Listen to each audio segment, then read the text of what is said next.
Esselamu Aleyküm ve Rahmetullahi ve Berekatuhu. Evet, bizler Dost Derneği olarak Avrupa Eğitim Birliği Derneği aracılığıyla Türkiye Adıyaman'dayız. Şu anda Sayhan Hoca ile beraberiz. Şu anda görmüş olduğunuz binalar çok hasar görmüştür, yıkık olmuştur. Depremzedeleri bizzat kendimiz gelip burada gördük. İşte Adıyaman'ın hali çok zordu değerli kardeşler.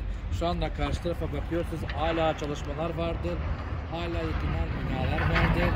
Biz de bizzat gelip burada onlar için dua ediyoruz. Allah yar ve yardımcı olsun inşallah.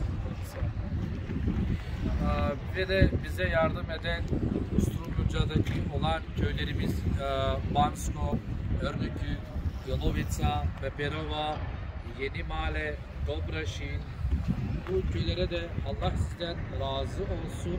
Yapmış olduğunuz destekleri şu anda burada biraz sonra gıda paketi yine depremzedeki olan kardeşlerimize hep birlikte dağıtacağız. Beraberlikten Umut Kervanı ve Avrupa Eğitim Eli ve Eğitimler Vakfı olarak yine birlikte ve beraberlikte bu yardımları sürdürmeye çalışacağız inşallah.